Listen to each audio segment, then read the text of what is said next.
1, 2. Check 1, check 2. I don't know if I'm loud enough, but we'll see here.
Check 1, check 2. Alright, I think we are good to go now. Let me know if you guys hear me alright. Oh. Hey, Dan. Gunner, I'm not as old as you, so suck it.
Anything on... Okay, maybe OBS is just crapping out. I couldn't see my levels at all. But I think it's okay now. I don't know. Oh, he's stuck on kids.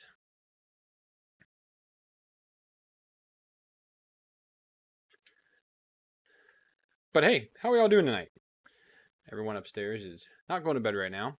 Yay. I don't know if the mic did. I've never had that happen before, but I wasn't seeing my levels anymore in Streamlabs OBS, which was very odd because I've never had that happen before.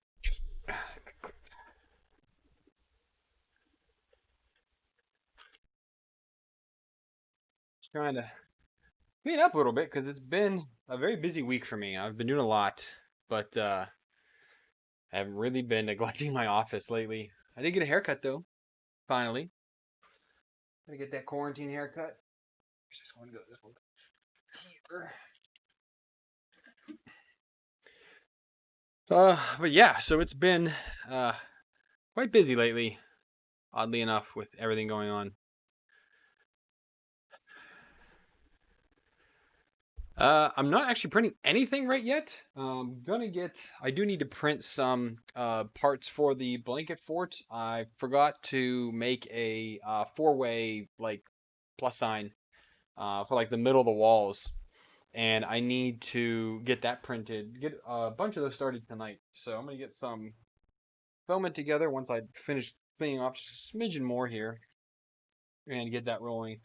I also think I'm gonna go ahead and put a heated bed on the Anycubic Mega Zero. So I've been printing with that and getting ready to do a review on it. And my only downfall is that it is a non-heated bed. So I really think that I want to put a heated bed on there. It's not that expensive. So we can head over to. I got to do my audio again. Hang on one second. Let me copy this. I should be able to hear me still. So we're gonna come in here. There was a 12 volt, 150 by 150 millimeter silicone heater. Yeah. So there were some stupid cheap ones. Yeah, 12 volt, 160 watt will work out well. And I was debating on different power supplies, and funnily enough, this Meanwell is the cheapest option, which is kind of hilarious. So those of you who don't know anything about the Mega Zero, it uses basically like a laptop charger to power it. So just one of those, little mini DC converters, and I think it's 6 amps. It's 12 volts, 6 amps is the output of it. And the bed alone, this will draw 13 amps, and then another 3 amps for the hot end, and then a few more for the what's it called, the fans and things like that, motors. Not too much from those, but enough. So I figured 160 watts here, so I've got 13 amps taken from there, and then another 3 amps. So we're talking, we'll round up to 17 amps for all of that. The best thing I could find of a smaller profile is this Meanwell. So I think this would end up is going to have to be the option, $32. And I found the other one. I don't know if I still have it. That's a 5 amp. Let's see if I can find it here real quick on Amazon, because this is where it was at. So it was a 12 volt, 20 amp. I think it was $41 is what it was. Yeah, it's $42 for this laptop one, and I'm just like, that ain't gonna happen. The only thing I don't know is if the Mega Zero has a standard input for it. I mean, I could just run I have the DC jack sockets that I could just run over to it, but there's plenty of space down at the bottom of the printer for a slim power supply, not a large one. I don't want to put anything else kind of crazy on it. It's got a nice 2040 kind of recess down in there of extrusion. So I think I want to take advantage of that and use just a regular old slim down Meanwell, which is $10 cheaper, which who would have thought that a Meanwell would be the cheaper option. But yeah, I don't want to get one of these giant clunky ones. They're just way too big to put in there. And it'll be easy to print out a bracket for it. I'm sure I could probably find one in Thingiverse, so I could just design one up real quick. Shouldn't take too much, and put that down in there. But also 29 amps for the Meanwell is the lowest power one I could find, because I can't find a 20 amp on Amazon at least. They have an 8.5 amp, then there's a 2 back of 12s, and then 24 volts. But when I looked on their site for everything else, there's 12 volt, there's a 30 amp, but that's a super night, and that's again, it's one of those thick boys. Just don't want to have that. And 29 amps is just too much. 20 would be great. If it could drop $10 and be a 20 amp, I would be super happy with that. Oh, thank you, 3D Obsession. I appreciate that. And Meanwells are the best. I mean, I don't know if they are the best, but they are like the most highly recommended power supply out there and whatnot. And I did redo, so you can see the little thing went over just over there, yonder. I did go ahead and redo kind of my streaming setup here in Streamlabs OBS. I wanted something that was a little more animated, a little funner, more fun, funner from Pittsburgh, so we say funner. I wanted something a little more fun, a little more animated, and I think I kind of wanted. I play games a lot, and I thought maybe, well, you know what, I'll get something that also will work with gaming, and kind of go from there. But that would seem to be. It was a decent one. Yeah, there's 24 volts, and I don't want to convert that printer to 24 volts because it's fine. It's just, it's loud. And then the first step would be to get more power to it, get a heated bed on it, and that would definitely make it much more versatile. Can definitely say that. And like I said, so here on Ally, this is uh, the heated pad I found. I think there was one more 151, but it was more expensive. So this one, yeah, I mean this one is, yeah, the $13 shipping plus 8, so we're $21 for that. Trying to keep it as cheap as possible. Meanwhile, is the way, the only way. I love it. What price? 70. Yeah, this one right here, I think is going to be the best just because of its. Well, this is a different one actually. So this is a 12 volt, 108 watt, 144 watt. Oh, okay. 144. This one's 160. They're same price though. A little bit better. I did get to talking with Aaron, one of my patrons last night, and he's like, "Dude, you should just put an AC bed on there." And the problem that I have with AC beds is that they are not switchable. So I can check in a second, Aaron. Um, you can't switch the power input for these. And I live overseas. Most everyone knows that watches my channel, and I move around the world frequently. My problem is that I never know what the power is going to be where I'm going to live. So right now it's 110. Last place I lived was 220. So I have to be careful because if I buy a 110 bed here and it works great, well, the next place I live might be 220. I'm going to have to use a transformer just for that heated bed in order for that to work. It's the biggest problem with heated beds. I mean, it's fine if you're going to stay in one place at your home, wherever you live, and you buy the one that fits for you, a 220, 230, or a 110 one. Great. It just can't do it, and I really wish I could because I only have one. I went last night and kind of looked around. I only have one printer with an AC heated bed, and that's the TiVo Tornado. Oh no, the Artillery Sidewinder I believe also has an AC heated bed, but they're both 110. So if I go to a 220 country neck, I have to make sure that both of those are on a transformer because I can't just flick the power supply and life is good. It doesn't work that way. At least I'm not aware that it works that way. If someone is out there that knows better and can correct me, then so be it. But as far as I know, whatever your input is that's what your heated bed has to be. So I know it'll work, Gunner, but if you plug a 110 to a 220, that's going to get buzzed real quick. It's the same thing with the power supply. When you get your power supply from, or whenever you get your printer from AliExpress, GearBest, wherever you buy it from, Amazon half the time, and you go in there and look, 9 times out of 10, mine have been on the 220 setting. I have to flip it to 110, or I think it's 230. It's 220 and 115. They're labeled in there. Anyways, whatever they are, I always usually have to switch mine. So, which is good because if it's on 220, you plug into 110, no big deal. But if it's on 110, you plug into 220, you fry it. Ask me how I know, because I've fried several power supplies in the early years of my 3D printing career, and it was just like, crap. Buy my Tornado for the next move. I really like that printer. I have been resisting the urge to upgrade it. It's still a 0.4. I have no mods to that printer whatsoever. That's actually probably one of the most stable printers I have without having any mods on it. But I'm gonna have to run upstairs in a minute here and check on the kids.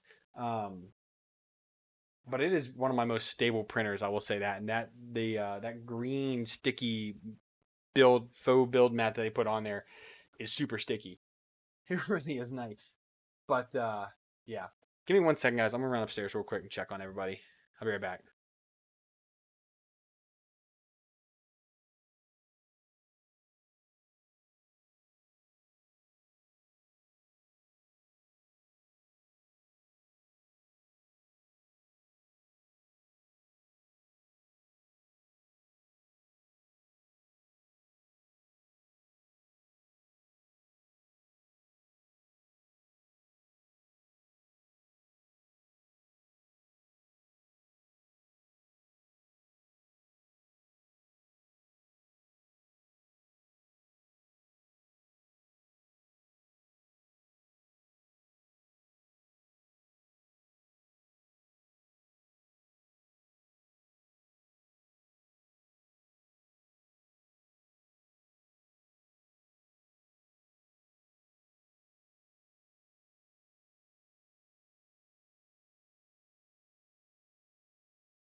All right, I'm back. Sorry about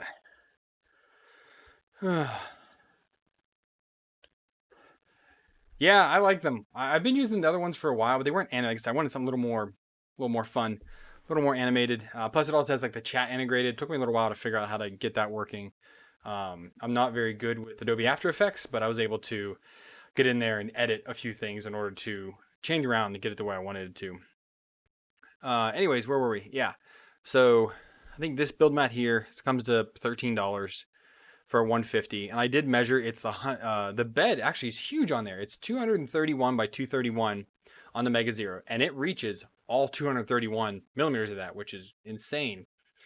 And the spacing of the screws, I believe, was 170 about. So this will easily slap right there in the middle.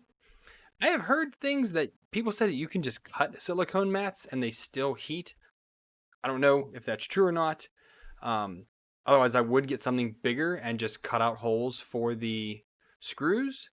But I thought they did that beforehand. I didn't know you could just like take a knife to it or a hole punch. Like, there we go, we're still working. I didn't want to really risk that. But 150, I mean, I don't really print huge things on there. You could, but I think 150 will be more than adequate to heat up the 3 mil of aluminum that heated plate is. And they have their. It's a weird material. It's not quite like as slick as build tack, um, but it's a lot grippier. It's got a lot more heft to it. Hey, Dustin. Um, yeah, it's a lot. It's definitely a lot grippier. It's got a lot more texture to it. It almost feels like 80 grit sandpaper. Honestly, is what that feels like. Not quite as coarse. It's like maybe like 100, but I mean it grips on really well. I've only had a little bit of parts peeling up on that, but that was I just wasn't close enough in those corners. But if you get it down close enough, man, that thing prints like a dream. It really does. I am so surprised by that.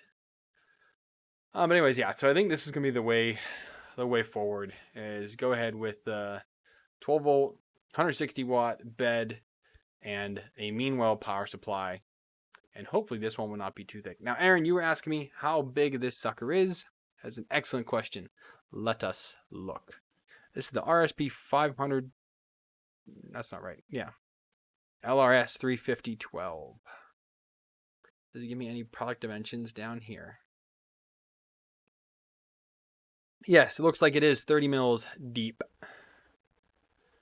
And I know what you're looking for, Aaron, but it's over the price point. And we're not talking about that in this stream. So I'll give you guys a little what's coming. So on Monday, we have an announcement video of a super fun thing coming up. And hoping people will want to participate in that. So be sure to watch out for Monday's video. I'm going to record that tonight, maybe. See how long I stream for. I don't think I'm going to stream too long tonight. Don't really have a huge agenda. I didn't get anything really in the mail to work on either. What all came in? I mean, I had a few little things come in. I got the wall mount for the new camera when that gets here, but the arm didn't come, and I still don't have the camera.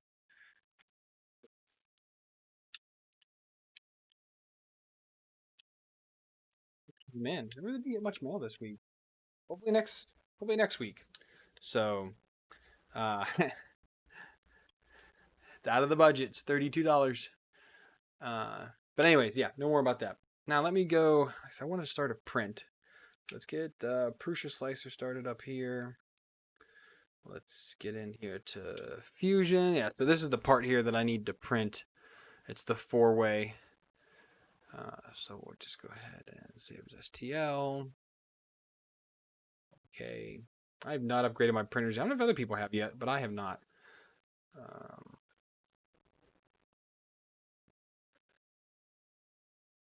Okay. Just go to desktop, STL files. What are we calling this? This is the 4-way DVC.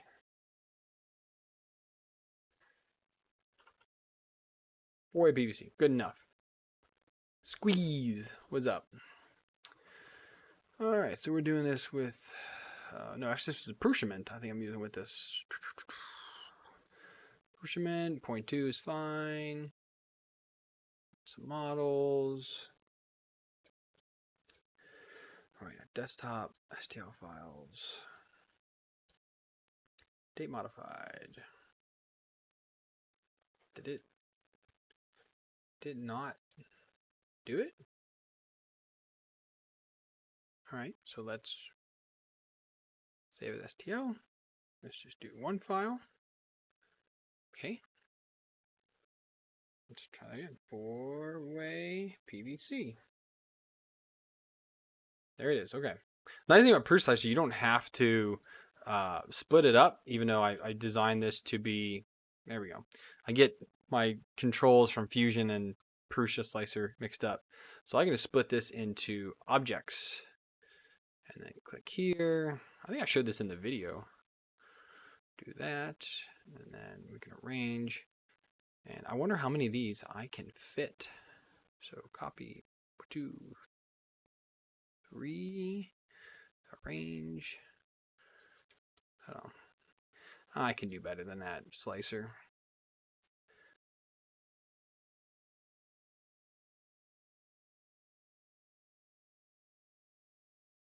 I can get these to fit. I can get these to fit. Betcha I can. Easily. There we go. And 15% infill is more than enough for these. Oh, I was asking, do I still have my FT5 and do I still use it? Yes, I still have it, and yes, I still use it. Not as much as I used to anymore, though. I pretty much just use that now for flexibles and for anything high temp that needs to be enclosed. So all the polycarbonates, ABSs, things like that, any of those tough to print materials, because it is fully enclosed and it does have a charcoal filter on it, I can print that. I generally am still not in the room because it's not like completely sealed, and it's really hard to get a printer that is 100% sealed where you can print these, harsh to breathe materials in while you're in the same room. But generally, I will start that at the end of the night, and it takes away a good, 90, 80%, 80, 90% of the fumes are filtered through the charcoal filter, and then I don't really have to worry about it as much. But I still close the door to my office. My door's just right here. But I'll start that print before bed, close it, and go. But yeah, so I use that for flexibles and high temp. Is kind of the main thing I use that for. We can send this to. Where do I have? Nope.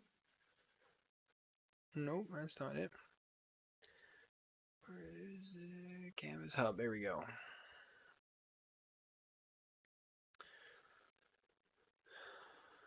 You're connected.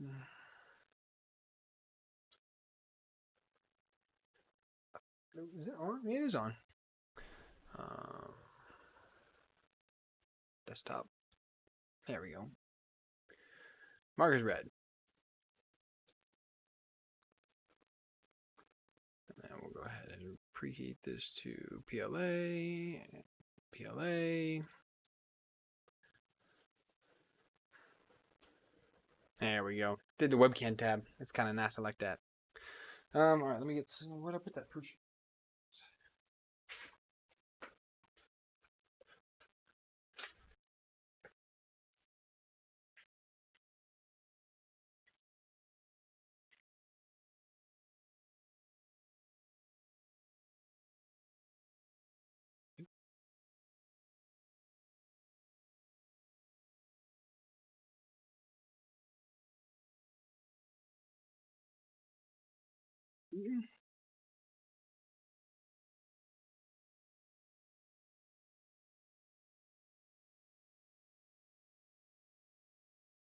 Yes, we are. All right.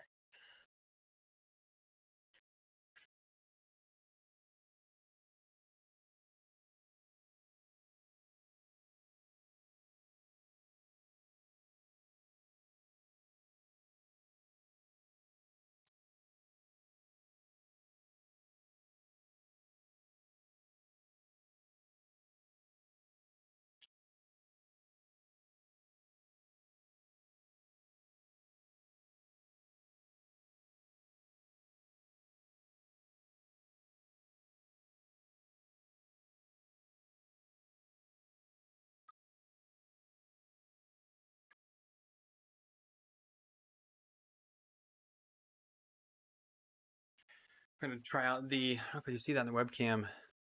I've recently bought this. Is the TH3D. This is his old version of Flex Plate. I bought it actually a while ago, and like an idiot, I didn't check the box for the PEI sheet.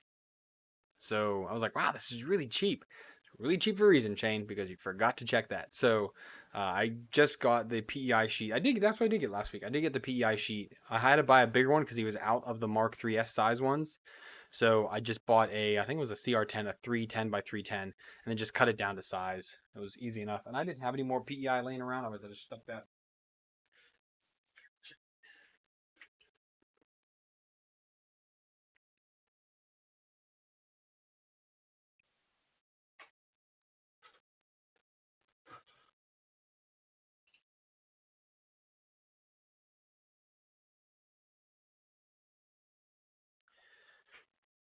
But since I did that, I do need to do the first layer calculation and see how that goes because I have not done that yet with this new sheet. I literally just installed it. Oh, man. In other news, you guys know that Zoltech got their PETG. I definitely picked up a bunch of that.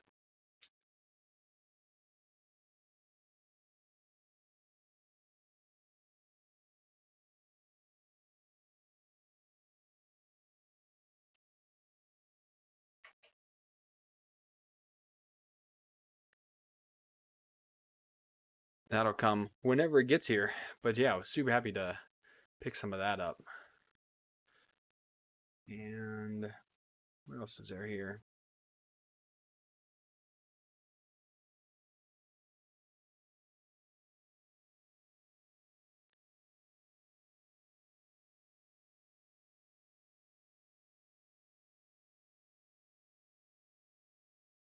You get two of their other ones. They have them labeled. Oh yeah. So I'm looking for the LRS 350. Oh, it's a 12 or 24. It's funny how it's cheaper for 24 volt than it is for 12 volt. It's only $30 too. That's really not that bad. All right, let me go do this first layer calculation real quick. Calibration.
That's pretty good right there.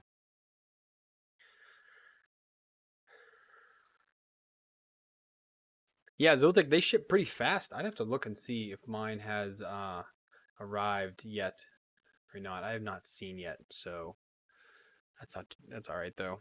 It gets here when it gets here. I ordered a bunch. I really wish they would have gotten some of their other colors in. I was pretty upset with.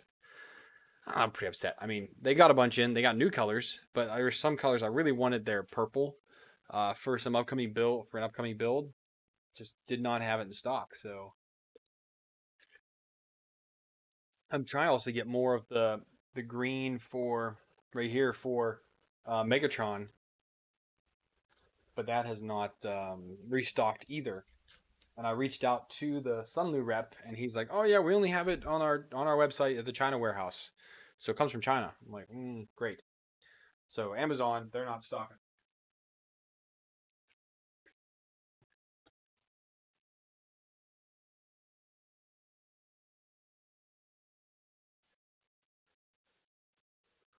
That at first was a little close.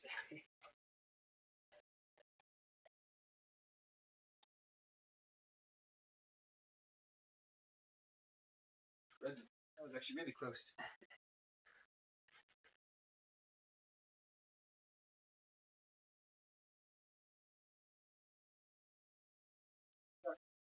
Brand new sheet. You know what? Oh well. Such is life. All right. I need to run back upstairs, so I'll be right back, guys.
Okay. Doggone kids, I tell you. Yeah, I need to start that print. So we're going over here. 4-way PVC print. See if I can get that last wee bit off.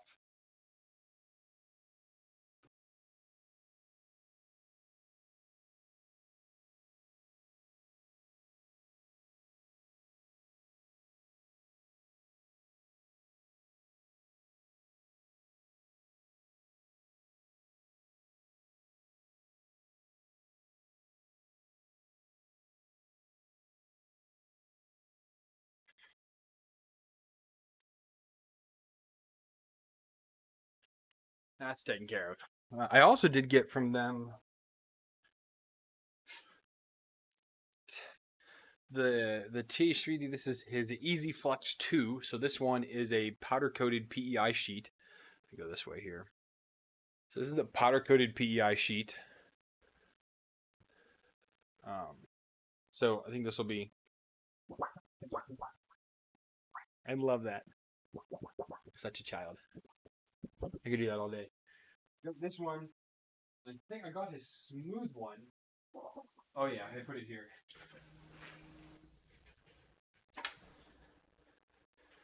and then this is his new regular PEI version. It actually is fairly textured compared to a lot of other PEI I've used. It's been very, very smooth.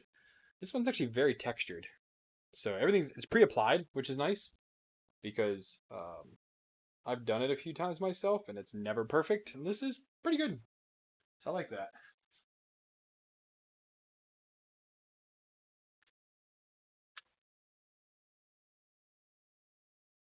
I'm gonna be testing the two of those on the two Ender 3. So this is the Ender 3 OG one. Yeah, this is the regular Ender 3, which that's another thing we'll talk about here in a minute. And then the Ender 3 Pro is down here under that little screen. You can't see it.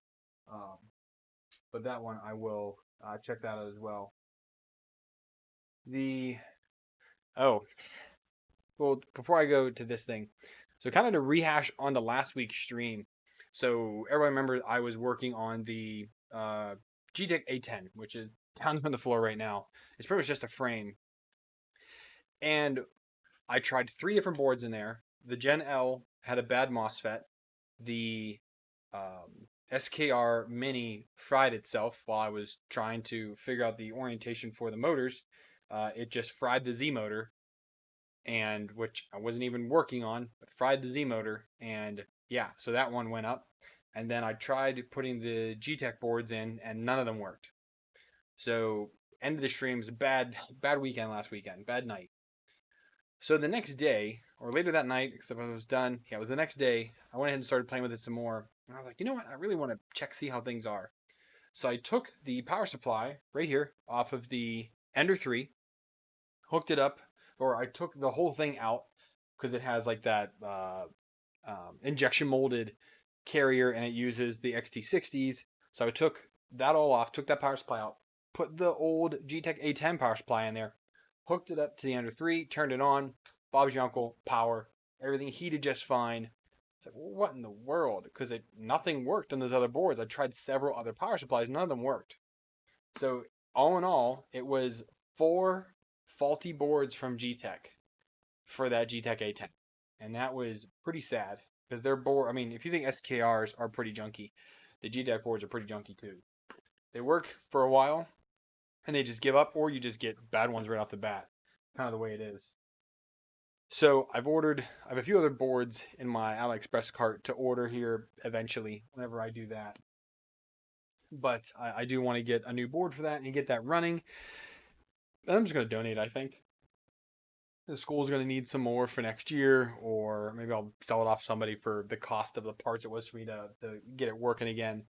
But at least I know I do have a power supply for it now that works. I've got a 24 volt right here that works for that. And I have, actually, no, that's a 12. I have 24 volts coming in. I used to put the 24 volt on Megatron and got that ready.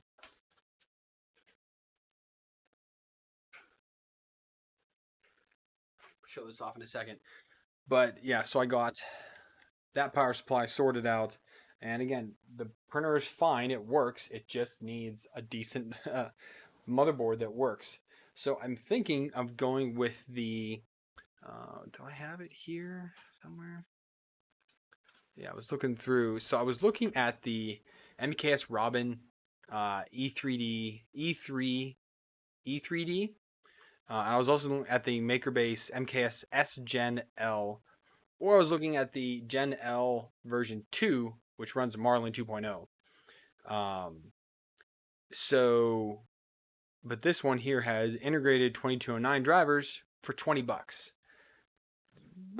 Can't really beat that. And it takes every single display out there. I mean, it takes a TFT, it takes the RepRap Smart, it takes the full graphics display because it has here.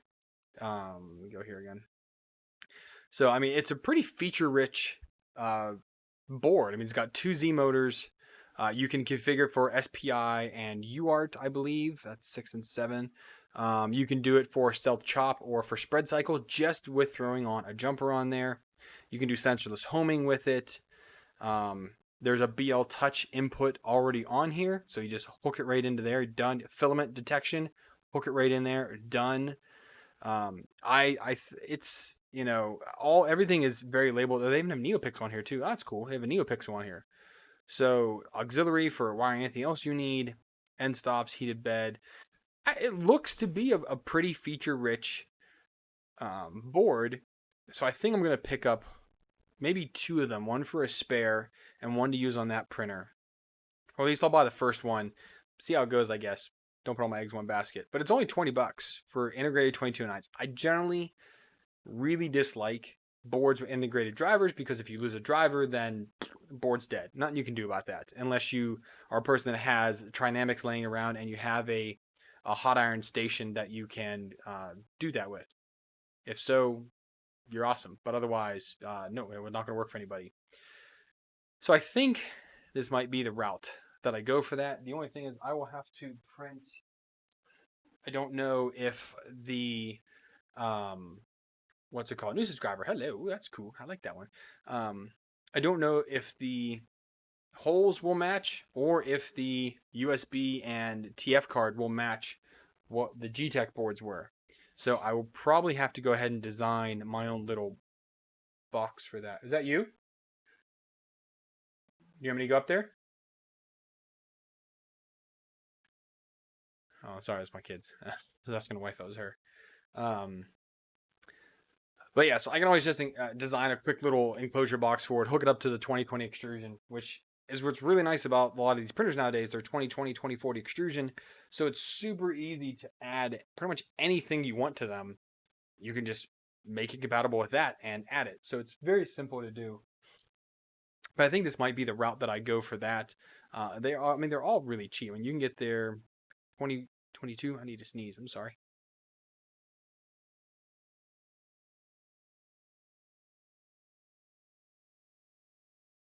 There we go. Okay, sorry. Excuse me. So they've got 2208 for not even $20 on there. This is the E3D V1, so this one has interchangeable drivers on it. Or you can get 2209s in that same one for 22. Honestly, you get 4 2209s for this price with a board really isn't that bad. I mean, getting the board itself is $12. It's a really cheap board. And I'm really curious to see how it's going to. It has Ender 3 mount holes. You know what? I think it might work then, Aaron, because I think the A10 also has the same mounting hole pattern for that board, for the G-Tech board. I could be wrong, but again, it's not like I can't design a quick little case for it, slap it on there, and be done with it. I can do that. It's not a problem.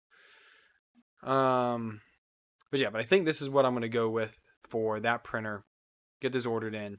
On that note, Carol was asking how do I normally get stuff from Ally? Which method do you pay with Ally? I pay with Ally with my debit card or a different card. Not a debit card. I have a credit card I use for online, so I use for that one. They don't take PayPal, but I think some sellers do. But they charge the PayPal fee. So when I bought the BLV, the BLV MGN, they wanted to charge me like $60 to use PayPal. I was like, because they didn't want to pay the PayPal fee. And I'm like, well, I didn't really think you were allowed to do that, but anyways, I ended up not going with that route. But yeah, I just pay with a card at Ally. I've never had any issues with them. Haven't lost my card ever using any of their sellers, anything like that. So maybe I've just been lucky. I think Brandon actually said last week he normally buys with one specific card for like these things, and that one had a fraud alert on it. I was like, ooh, I've not had that issue yet. And how long does it take me to get things? I generally plan for 30 to 60 days for things to come in, especially now. A 60 to 90 is not uncommon. Some things are coming fast. I will say that. I mean, I think the BLV made it to the U.S. in maybe 2 weeks, maybe not even 2 weeks. I think it was. It was pretty close. But again, I mean, it's not to me yet. I don't know when I'm going to get that. Whenever it gets down here to me. But I mean, generally speaking, if you're ordering from Ally, for anybody in the U.S., like even under normal circumstances, plan for up to 30 days is a good rule of thumb. I'm not saying it always is that, but it's definitely a good rule of thumb for that. Where did my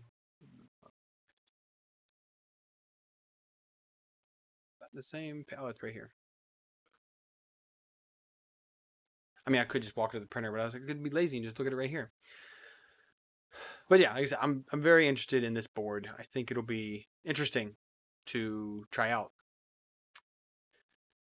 I think I was going on some other tangent there, and I forgot what I was talking about.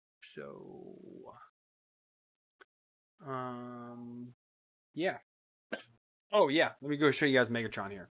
So this is the um, power supply for Megatron. So I went ahead and reprinted this. Thankfully, I have lots and lots of black PETG, not much of the green. It doesn't really use a whole lot. So it actually turned out really well. There was a little bit of kind of under extruding on the green in here. I mean, it's really hard. I mean, honestly, from here, you guys can't tell at all. If I like get real close, you can see a little bit here. Oh, it's a little rough in there. There you can kind of start to see it. Come on, camera, focus on it. Not on me. Focus on this. This is why I need this new camera to come in. But anyways, yeah, there's a little rough on there. But other than that, I mean, I think it looks doggone nice. I really like that. Um, but it has two mounting holes here in the back, two here on the side. I have to sneeze again. Bite it off. Okay. And then I did make a strap for up top. So this clamps onto the 2020, two screws and two screws. Way overkill on keeping this thing secure, but it will definitely keep it secure. And then as for mounting to the bottom frame, I have a mount right here built into it that's going to mount down in. And then underneath here, I have two kind of the 3D printed 2020 brackets basically that are going to mount into here, and they will mount into the frame from the bottom. So we'll have 3 points connecting it downwards, and we'll have 2 points because this actually has holes on either side that will mount to the Z upright, and that this will secure one half of the printer's Z and keep that nice and stable. I mean, it does have other bits on it to keep it sturdy, but this is one of the big factors. So I wanted to have a good strong base and a good strong strap connected to it, and that'll keep it again really really nice and straight on there. I did notice that my one hole here is a little close on this power supply, but I think it'll be okay. And I did switch to, I guess I didn't talk about that either. I don't know if I did or not. I did decide to go 24 volt on Megatron. So because the bed's already 24 volt, and for me to get another Prusa or another MK53 magnetic bed in 12 volt was like $48. Well, 24 volt power supplies are really cheap. I mean, you can get a what was it? It was $29 for a Meanwell if I wanted. Found a cheaper one that somebody recommended, and I'm going to go with that option instead. I don't see the reason to go anything more than that, and it'll fit in this. Which again, I can use this one, use that other one coming in for something else. But I also had to make it taller because when I originally put this down in, it was hitting the very top of the plug, and this was not. It was getting dislodged. I didn't like that at all. So also very unsafe because then the connections were getting too close to the back of this. So I raised this up. It was 10 or 15 millimeters, I think it was, and that was plenty of clearance in there, which is really good. And I did add the hole in the back here for my wires because it sits on the back of the printer like this. And then the 2020 extrusions under here, and this just goes right underneath up to the control board on the other side. So that is big enough for, I have two power connections. I have one thick set of 16 gauge wires for the main power to the board, and then a small set, I believe 18 gauge coming in for the auto bed leveling probe. And I went with a different ABL probe, which Aaron actually remodeled it. I was going to use the TH3D Easy ABL, but it was way too big, and I was losing all good 30 or 40 millimeters on the X, and that was just unacceptable. I could not lose that much on this printer. I wanted to get the maximum amount of that X that I could. So we decided to go. I decided to go with the smaller probe, not as quite as small as a Prusa Pinda, but I'm not using Prusa firmware or an NZ board, so I'm just using that with a octocoupler, and I just went ahead and hot glued that into the back of the electronics. My goal is to remodel the door to electronics to have actually mounting holes for the step down converter because I do not have a 50 millimeter 24 volt fan, and for the octocoupler. But right now they're both just hot glued in there, and it works just fine. I just want to do it for if someone else is in my situation and they want to use these parts. I'm remixing them because it's obviously not my part. I'm remixing that to make it usable for someone else if they have that same situation as me. But yeah, I'm super happy how this came out.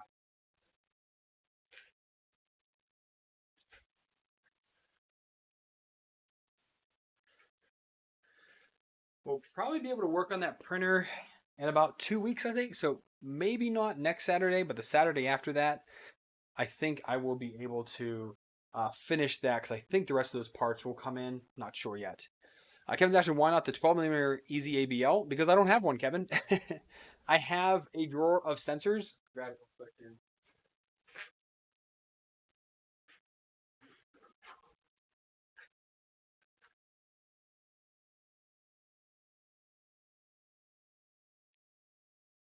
I actually have some. So here's a 12 millimeter one. So these are those LJ12A3s.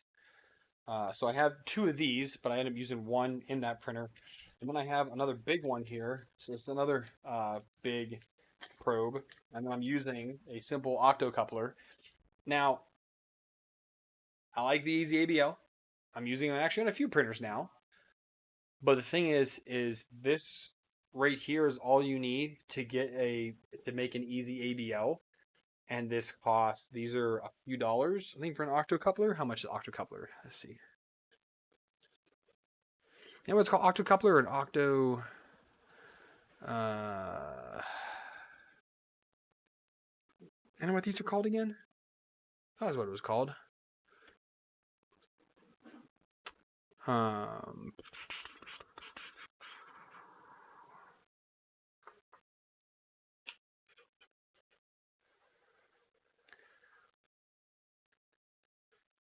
that's what it's using. Anyways, yeah, using one of these, which is only a few dollars, I think.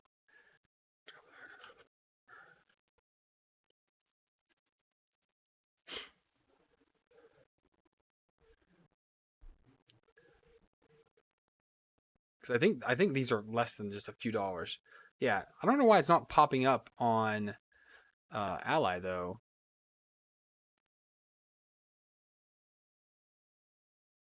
Opto, that might be where it is. Where are we at here?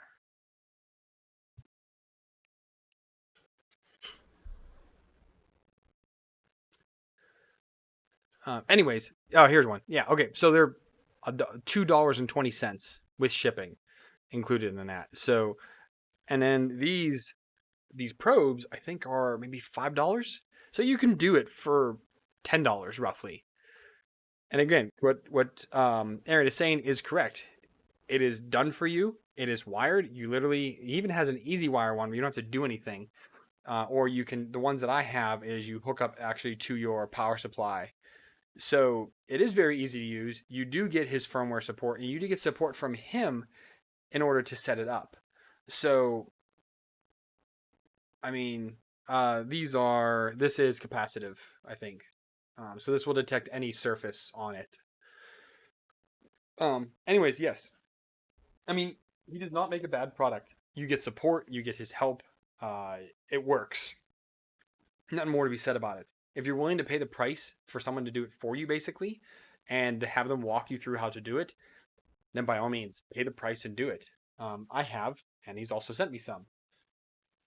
But on this one, the reason why I'm not going out and buying one for this printer is because I don't feel like spending the money.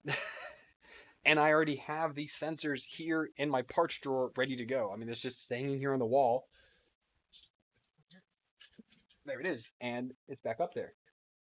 So the whole thing with Megatron was I want to build a printer with what I have here in my shop. So I reused a printer frame. I reused. I already had some boards laying around. I still have several more boards. I think I have three other boards left. I already had the fans. I already have the hot ends. I have like 98% of everything I have for the printer. I just didn't have the spare 24-volt power supply.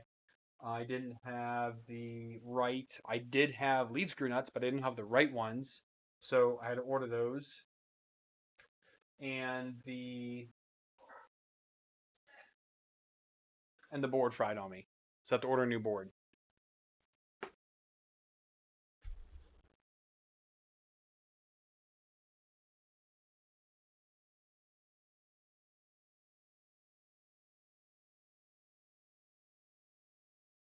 Okay. Yeah, so the whole thing with Megatron was to let's build a 3D printer with what I have here. And it worked out really well. A few things that Aaron and I did not take into consideration, but I'm going to talk about that in the next live stream that we build that. I'm going to talk about those different things that we had to change and what we had to work on. We had to remodel a few parts. I had to actually use some 2040 extrusion in it in order to make things work a little bit better. So, but other than that, I mean, it's right there. So, what is the best control board leaving out cost? Okay, before Gunner says it, I'm going to go ahead and say the duet because he gets totally mad for duets. Um, there's really nothing wrong with a good Gen L. I'm using them on several printers. I think I have 3 printers. I do like the Tri-Gorilla, that the 8-bit Tri-Gorilla that comes in the Anycubics. That's actually a really feature-rich board. I like that one. Um, so far, I'm 0 for 2 with SKR, so I absolutely cannot recommend an SKR board because they just fry drivers very quickly. Well, I fried the 1.3. All right, that was my fault. I accidentally plugged a driver in backwards because I was trying to get the motors figured out. They also have a very odd way of pairing their motors, so it's very hard to kind of get them synced properly. And then, yeah, most of the MKS boards are good. I have not had any problems with MKS boards unless I actually killed it. Thanks, James. I found it. It's on the screen right here, dude. Optocoupler right there. But yeah, so $3-4 for that. Normally you can get this stuff for free shipping, but due to the pandemic, yeah, nobody's getting anything for free right now. But it's very easy to hook up. Simple wiring diagram online that you can look up on how to wire it, and you're off to the races. What were we saying here? Kevin, it is. I mean, that is what the Easy ABL is. And again, if you're willing to pay for the premium product, then by all means pay for it. You know, not everyone's going out buying a Ultimaker. They're buying Ender 3s. So, not saying it's any better or any worse, but regardless, you pay what you're comfortable paying. That's what it comes down to. And he does use very thick cables. I can say that, yeah. Hey, Chris, how's it going? The FISEC. So the only FISEC board I have, well, actually, I'm getting my second one, is the NZ board. So I have a FISEC NZ board in my Mark 3S clone, and I have another one coming for the Bear clone. When I build that, I bought quite a few parts from FISEC. So far, I've not had any issues with them. Their magnets in the bed are a little less strong than the ones that come in the Prusa provided MK52s. So I did buy an MK52 from Prusa for that one, and on the FISEC one is going on Megatron. It works fine for every heated board except for or heated flex plate except for this one. So this is the build tack one. So it's got build tack on one side and it's got PEI on the other. I've used the build tack I think maybe once or twice. The only thing you see on there is my bed leveling tries, which I always get too close to build tack. I really don't actually like it. So, but that's on one side, and the other side is PEI. I always put on the PEI. But when this goes down, the build tack is thick enough that the FISEC heated bed does not hold onto this plate very well at all. It's very, very weak actually. I can easily just push it with one finger and move it. There's actually one of the issues I was having when I first built the Mark 3S clone was the build plate was shifting during prints. And I was like, wow, crap. That's not a good thing. And I found out that it was that heated bed paired with this flex plate. So I just don't use this flex plate on that one anymore, and it should be fine. I have right now there's a Gecko Tech sheet on there right now, which is if you can buy a Gecko Tech sheet, man, I really like those. I like it a little more than PEI. It really is nice. It holds on to pretty much anything there is. Put a little glue stick down if you're going to do something like a PETG or flexible. But yeah, with PLA, sticks like a dream. Can't knock that at all. A FISEC F6. I've never actually trust it or tried it. Not trust it. I never tried it. I'd have to check them out and see what it is.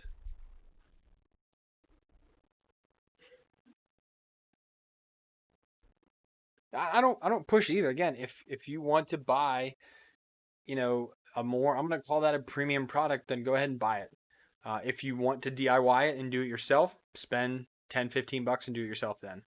So, Chris asked, anybody use the sheets that come with Overture? I have not personally, but I have 2 rolls of Overture coming in, of their yellow PETG for the BLV Cube. I couldn't really get any PETG colors, so I went ahead and bought yellow. Their yellow looked nice. I think that'll make for a decent printer. But I bought 2 rolls of that, and I think it comes with that. I think it's just faux tech, isn't it? Like just a faux build tack, but a little smoother, I think, from what I've heard.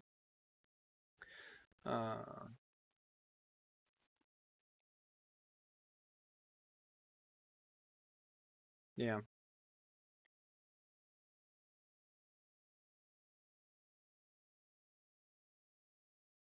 Is the F6 a? Let me look here. So,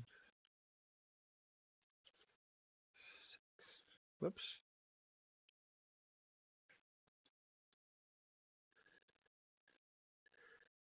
Why can't I type it in? TC F6.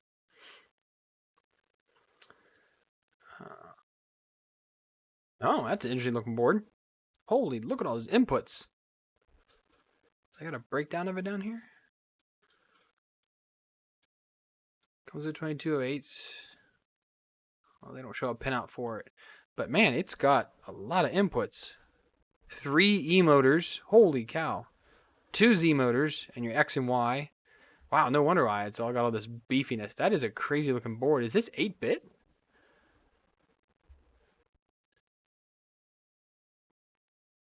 But how much is it?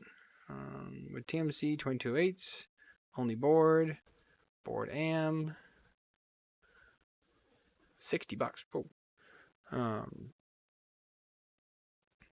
$26, yeah. 8-bit, okay.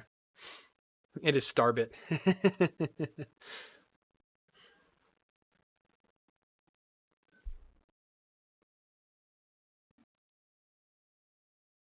Chris, do you like the build sheet on the Anycubic Mega Zero? Because I really do. I think it's actually really nice.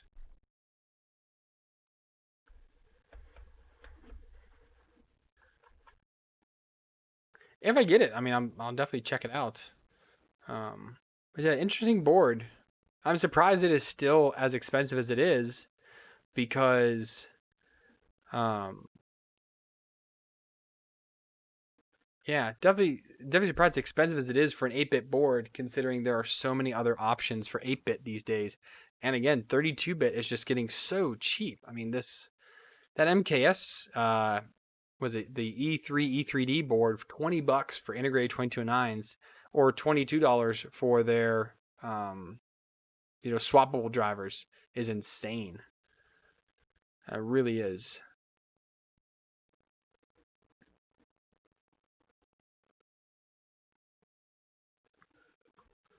Yeah, that's an interesting board.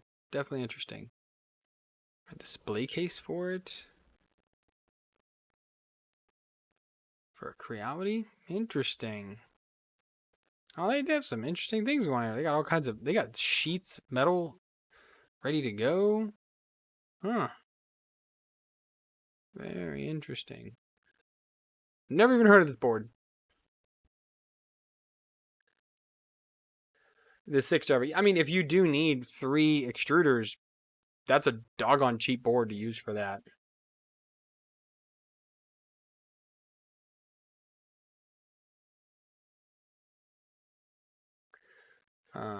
Let's see here.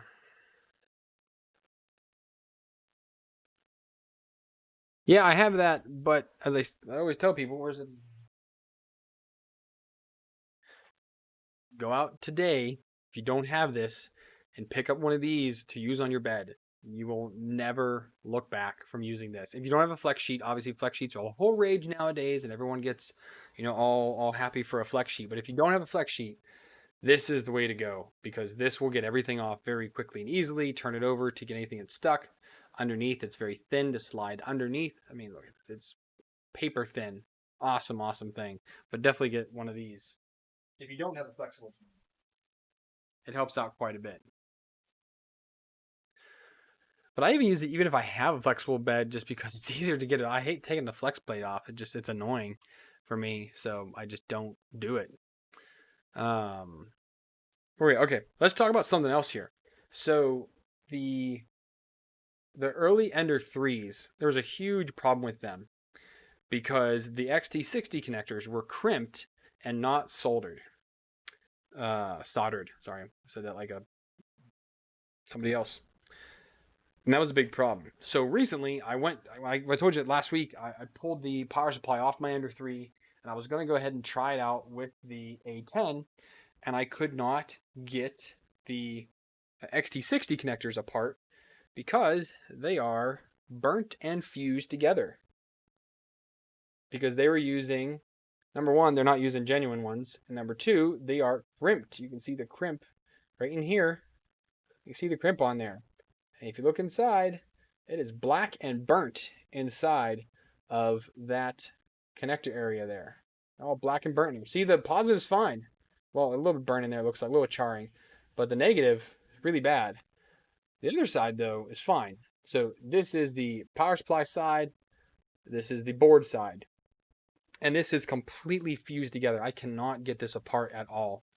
And again, if you look really close, these are actually crimped, and you can see the crimp mark in the connector right there. So there's the crimp mark in there. That is not soldered on. So if you have an Ender 3, an older Ender 3, mine was, well, I didn't get mine like during the big hype of the Ender 3. I did not get mine then. I got mine quite a fair bit after that, and it still came with crimped XT60s, and I didn't think anything of it because I got it so much later after the whole big, crimp gate, we'll call it. I got this way after that, so I thought, oh, I'm good to go. Don't have to worry about it. I would check this if you have an Ender 3. I would definitely check to see what you have, and you can definitely see in the heat shrink tubing, you can see how it's very squared off in there. You see how it's very square, and you can see those flat parts of where the actual crimp, where the tool crimped down on it. So yeah, I was very not happy when I pulled this off. I am happy that I basically did PM of the machine because I took the power supply off and cleaned it and everything. But yeah, I was super not happy to see this because this could have been a life-threatening issue. Something could have happened badly, but thankfully it didn't. But there is also a very big difference between their XT60s and real ones.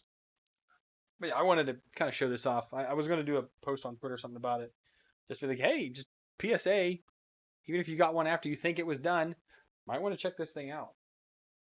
I still have all this from last week that I need to part out. This is the Forgetech 2020 i3 and the A10 part bin of all the screws and everything. So I need to kind of just do a little bit of nulling and get all of that sorted and into all the bins before I go to start the next project. Dryland bearings, 608 EVs, couplers, all kinds of stuff. So, because I do have, gonna have several custom 3D printers coming up soon.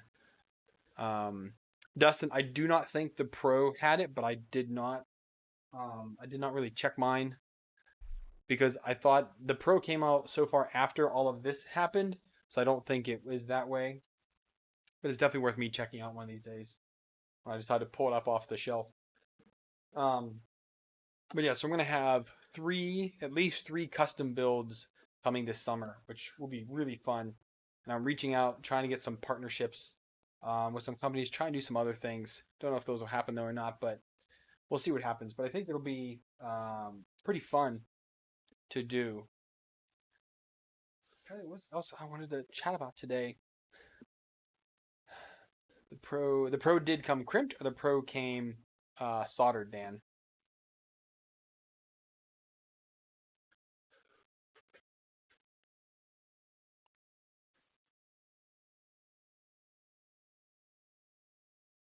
did notice though also, so I printed polycarbonate on the Mark III S, the genuine one, and my Easy AB, not Easy ABL, because we're talking about the ABL probe is a little cockeyed now.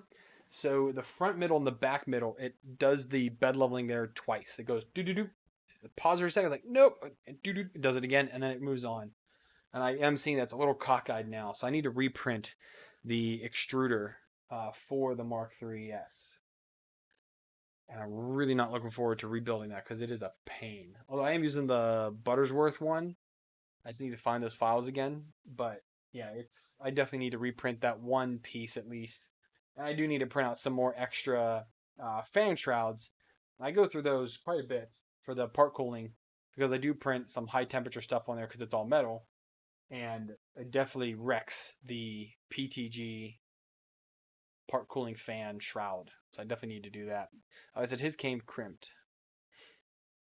The second one, I have two pros. First one came. Yeah, the issue. Sorry, I am so tired today. First in January of 19, it was crimped. Second one was December of 19, it was fixed. So I got mine. I don't know when I got that one. I got it when I was here. So I got it in the last 2 years. So that definitely is worth checking out, I guess.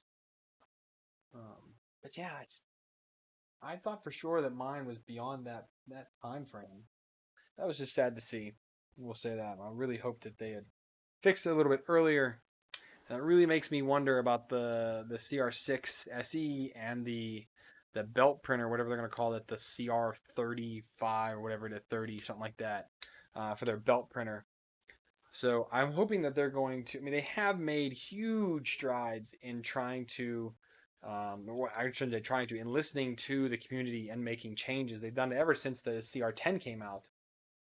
That was the first time they really started listening to people. The CR10 and the Ender 3 came out. Crowdy really started listening to people and was like, oh, well, if we listen to people, they'll buy our product because we're changing things for the better. They had some rough patches here and there on, stealing people's designs and not giving credit, then giving credit, but I don't think those people are getting paid either way. But regardless, they are getting better, I will say. So I really do hope that they do it more. Paint in ABS. Got it, Aaron. That sounds like a smart idea. I do have some rolls of ABS here to print it out in, but it's not orange. Part cooling fan is orange. I'm not going to buy orange ABS. Actually, no, I do. I have Ziltech orange ABS, but it's going to look muddy. I'm sorry, Hatchbox. Hatchbox orange PLA, bright, beautiful. Hatchbox ABS orange, like burnt looking. Not a huge fan of it. But I have, I think, only 3 rolls of ABS. I hardly ever use it. I did get a roll of ASA from G-Tech, not from G-Tech, from eSun to test out. So I will be printing with that here soon. It says, need another printer. Build a printer, Christopher. That's what I recommend. If you already have a printer, build your second.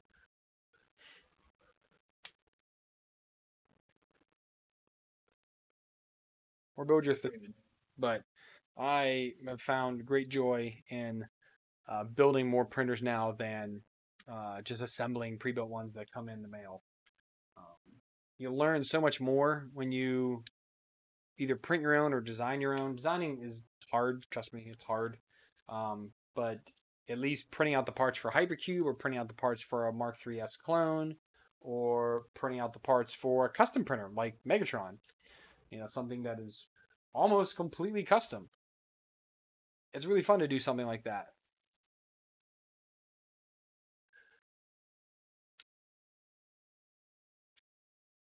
Walking on printers? Oh, wow, that's crazy.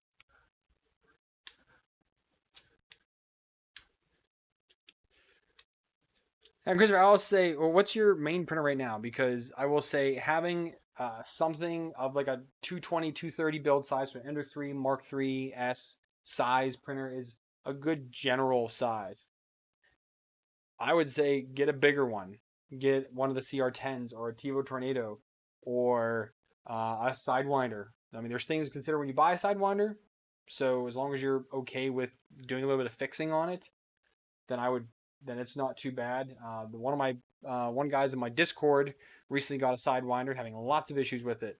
So we're trying to help him get through that. So Anycubic Mega has a freaking awesome first printer. I love mine. It does have a box sitting on it right now though, so it has not got much love in the past 2 months. But man, that thing, when I got that, I was like, holy heck, this is what a good print looks like coming off of that. So I really, really enjoy that printer. If I need something that looks really crisp and fast, a PLA will go on there. It does PETG really well also, but it is my PLA kind of like awesome machine. It is interesting though, when I've gotten so many printers, I started to kind of specialize them a little bit more. I really try not to mod printers unless I have to mod them. And that actually, I was watching Tom's live stream the other day, and he doesn't mod any printer pretty much. If it doesn't work, he just goes in the bin, or he just scraps it for parts because it didn't work the way it was supposed to. And I don't disagree with his mentality, but I am okay with doing simple quick fixes to get a printer a little bit better, a better fan shroud, or a wire relief for the bed, strain relief for the bed, or, I mean, simple little things like that. But what I had to do for the Two Trees Sapphire Pro was above and beyond, and I guarantee if that printer would have made it to Tom, he would just bend it right there, like, oh, this is crap, goodbye, or just scrapped it for parts. It's got a good control board in it, but other than that, it's not too fantastic. I don't know if you guys can hear that, but that thing really kicked up right now. The Mark 3S just kicked into high gear after the first layer. Yeah, it's cooking along now.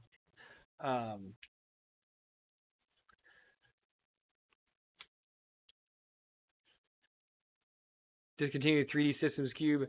D&D, I had one. I mean, I did a couple videos on them, and I no longer have it. I ended up getting rid of it because when I only had a few printers, being able to mod that and get it working really helped me out. But nowadays, number one, I don't need it because I have so many other printers now that I work on. Plus, I'm building a lot of my own now, so I'm kind of getting beyond the, hey, send me a printer to review, or actually, let me just create one. And so, yeah, the 3D system do you have the Cube 3? Because that's what I had. I had a lot of fun working on it, but it was definitely work. That was one of my most challenging projects, was to work on that thing. I got a Sidewinder X1 version 4 a month ago. It's been printing PG non-stop. Only issue caused bed warp bed till now. Flash Shimmer with annual mesh bed living. Oh, there you go. Oh, see if again.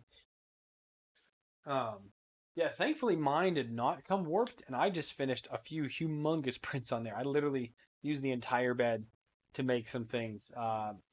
So the thing that with that is it has a volcano hot in on it already, and then I put a 0.6 millimeter nozzle on it, and it prints great for a large thing. Really great. I've been debating on doing that to the Tornado, just throwing a 0.6 on there and just running a little bit slower. I can't run as fast as the artillery can, but I can still put down some nice fat layers with it. So that's it's an option. I'm still thinking about it. Upgraded the extruder MOSFET for heated bed, better fans, V6 heat break, silicone sock support, better hot end using housing. Yeah, that's a lot of mods. I mean, I did mod the i3 Mega. I do have a V6 on there now with a Persia Mark III inspired hot end assembly on there now, using, I believe it has Drylins now, so it's much quieter. I'd already put 22/8 in it a long time ago.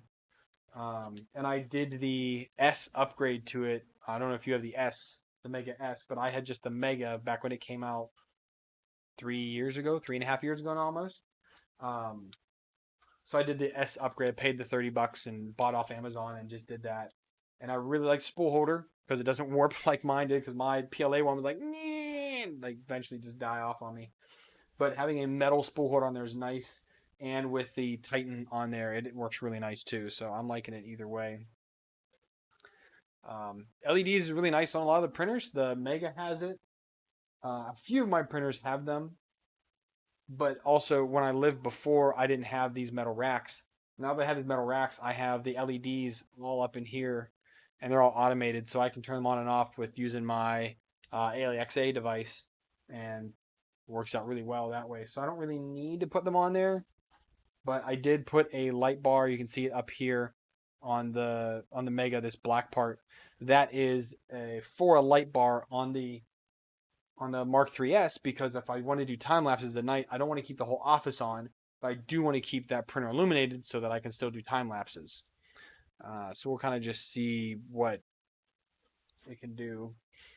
D&D, so that was my problem with the Cube 3, is that you had to use, you didn't have to use, but their glue was great for that little ceramic magnetic heated bed they had. I mean, they honestly had a pretty sweet looking machine. I think they would have did well if they didn't have the stupid proprietary filament. You had to have that little chip that it would read. I think 3D Systems could have done really well if they would have gone more open source, or at least allowing you to use any filament you want to. That would have been absolutely key for them to really stay in business.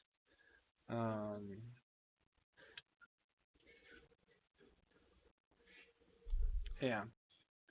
I'll check on my phone there.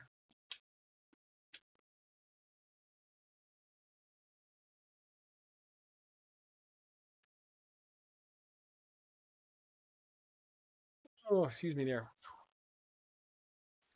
Yeah, I definitely need to get to bed. Oh, Gunner, you're watching me on TV? That's so kind of you, buddy. Just checking on Discord. But yeah, real quick. So if you guys are interested in joining in on the conversation, down below in the video description, there'll be links to Discord. Go ahead and join in. Again, there's going to be a big announcement coming on Monday, so make sure you guys tune in for that. That will be a scheduled video. But again, I need to record that. I'll probably do it tomorrow because I'm a little beat tonight. I'll record that, edit tomorrow. It's going to be a short video, but it'll be fun. But yeah, if you want to hang out with us or ask any questions, head over to the Discord and chime in there, because there's a lot of people there that can help out, or if you're interested in other projects, we do a lot of different things on there. Go ahead, Christopher, you can ask here. I'm going to stay on for a few more minutes, but then I'm going to get ready to go. You can ask here real quick, though.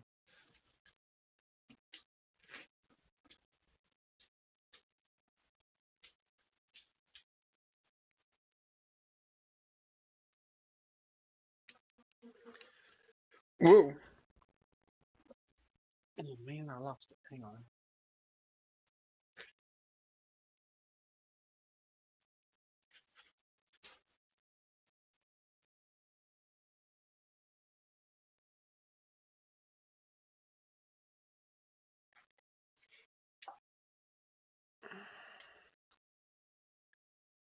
SP Hero RVR. See you, Aaron. I'll talk to you later, bud. A hubcap. Oh, that's a car. I was like, what? Trying to 3D print a hubcap. Print it in lots and lots of parts. Especially if you only have a little printer. Well, with a Mega, yeah. I don't know, man. It's probably going to be cheaper to just buy it.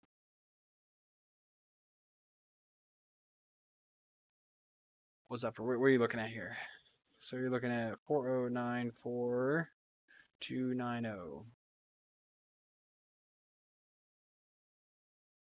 Oh, there's a little thing here.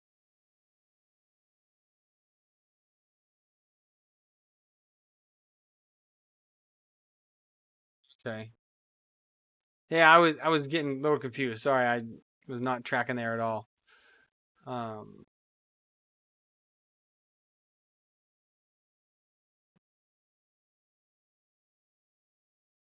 mean, you could, but isn't it printable like it is? Hey, Darren.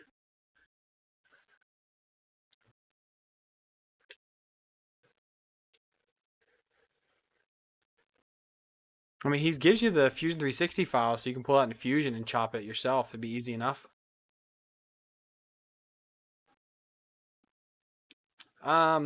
Sir, air fan. If you want to do octolaps and you want decent octolaps, then get a C920. Not now, obviously, because I think they're like still like $200 or something stupid like that. Let's go all departments. I mean, it's a $49. Yeah. So the C920, $222 on Amazon. Stupid. If you don't want to do time lapse, you just want to look at it. What's a 720? The C7 or two, whatever the one level down from the 920 is. It's like a 7 something, isn't it? But that would be the next option down to do.